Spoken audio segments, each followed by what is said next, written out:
Pedro Neto is in demand, isn't he? Various places, particularly in Saudi Arabia. But look at that price tag. It says £100 million. That's a lot of money. Are they going to get £100 million? It is a huge amount of money, but one thing we know is Chelsea have been world-class at selling players over the course of the last few seasons, especially under this new ownership group. They have placed very high price tags on a number of players, including Pedro Neto, because we understand today Chelsea are looking for around £100 million if he was to be sold in this transfer window. Now, that's not to say Chelsea want to sell him in this transfer window, but if clubs are interested, that's the sort of figures they'd be looking at. Now, Al Hilal in the Saudi Pro League are one of the clubs reported to be interested in signing him in this transfer window. He was signed by Chelsea 2 years ago from Wolves for £54 million, and he has been really important for every manager he's played under. And in the game against Sociedad, which we've spoken about on Saturday, he was playing as a right wing-back. So we've seen as somebody who can play in different systems for Xabi Alonso. If it is going to be three at the back, he can play as a wing-back. He may play as a wide number 10 as well. But Chelsea haven't received any formal bids for Pedro Neto in this transfer window. He has made a number of appearances for the club, over 100 appearances for the club. He has been very important, as I've said, for a number of different managers. So that is what you need to pay if you want to sign Pedro Neto. It remains to be seen if any club comes anywhere close to that or that matches what their valuation is of Pedro Neto. But crucially, the only valuation that matters in this transfer window is the one Chelsea have, and it is around £100 million. Right, how about the guy to his right, Nicholas Jackson, Michael?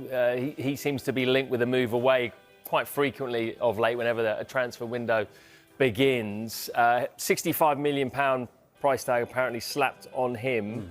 Spurs have been linked with him in newspaper reports. How strong are those reports? Do you think Spurs could make a move for him? I think I've seen the eclipse more than Spurs and Chelsea transfers, so I'd be a bit mindful. I mean, look, I can understand he has been linked with Spurs a number of times now over the last few windows, and he's very much a De Zerbi player, but it's not something I've been told. But look, with a couple of weeks to go in the window, I still think you're going to get plenty of movement, and I think Chelsea have done pretty good business so far. And in terms of sales as well, just wonder if he'd be their first choice person they'd want to move on in terms of that forward line. I'm not so sure because he's still one to get goals. Yeah, well, we saw that with Bayern Munich as well. He, even though he wasn't a regular starter, he scored a lot of goals. Liam Delap didn't score that many goals last season. Now his price tag is apparently £50 million. Where could he end up? And that valuation is quite eyebrow-raising when you consider Chelsea bought him last season for £30 million. They triggered the release clause in his contract at Ipswich. There were plenty of other clubs interested in signing him, but he wanted to move to Chelsea. Unfortunately, things haven't worked out for Liam Delap. He scored just 2 goals in a Chelsea shirt. He was one of a number of senior players who weren't part of the matchday squad on Saturday for Xabi Alonso's final pre-season match.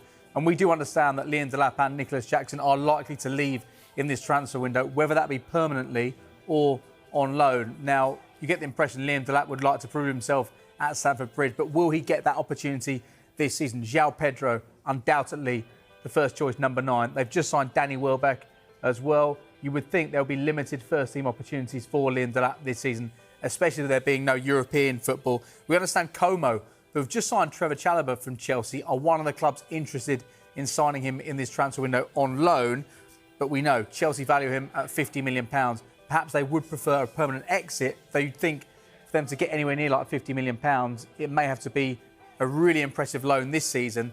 So to remind everyone that this is one of the very talented England strikers we have, there's not many of them. This is a man who should be competing for a place in the England squad, but clearly fell away last season. Still a very, very talented player. But whether or not anybody is willing to go near £50 million in this transfer window, we wait to see. I'd suspect a loan is probably something that could work for all parties. Reassess next summer, see how he's done. Could he be a Chelsea first-team player next season, or next summer? Arsenal were, for a period, linked to this player. I read this today, and I can't lie to you. It stopped me in my tracks. If I had been drinking today, this would have sobered me up.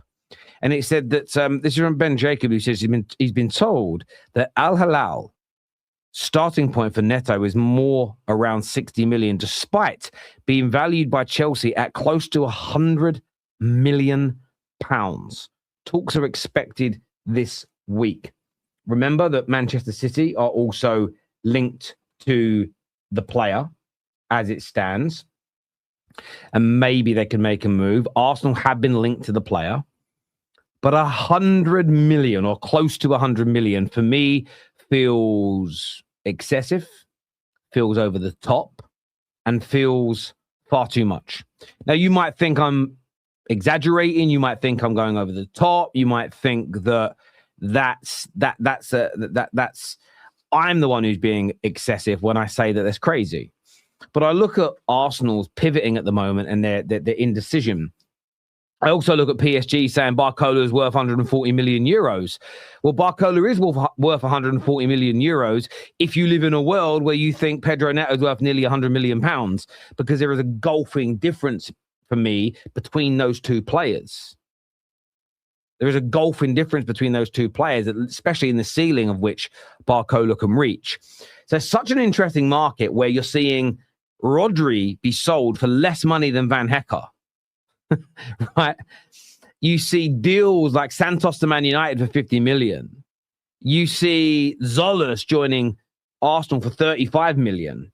But then you're getting Savio to Spurs, reportedly 80 plus million. You're seeing Chelsea quote 100 million for Pedro Netos.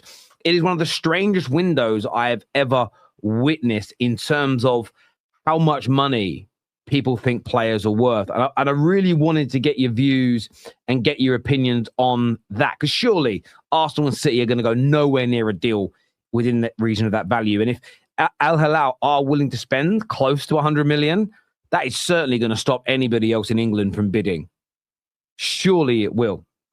Now, the other news also relates to Arsenal that I wanted to touch on today. And the first update on this comes from Simon Phillips, who here, as you can read, says that keep an eye on Zubimendi and Chelsea. Xabi Alonso presented Zubi's name to the Chelsea management. Alonso and Zubimendi deal with the same agent. So I heard about this talk this morning. This is from Simon Phillips, the ever credible Simon Phillips. At the same time, there's further reports here that Real Madrid have reignited their interest in Zubimendi, with Jose Mourinho approving a potential move for the Arsenal midfielder and giving a green light on Madrid's pursuit. Zubimendi would love the opportunity to join Madrid, whilst Arsenal are open to selling if the offers are right. The Gunners signed him for 65 million last summer, but their asking price is yet to be determined. So first of all, I want to know what you think of the idea of Arsenal selling Zubimendi just 1 year after buying him. Now, we know Bruno G has gone in, but Norgard's already gone. Skelly looked amazing in the Community Shield and was arguably Arsenal's best and most consistent player in the last 3 or 4 games of last season, Champions League semi-finals and final, the run-in in the Premier League. When he came into that central midfield area, there was certainly an improvement. So there is an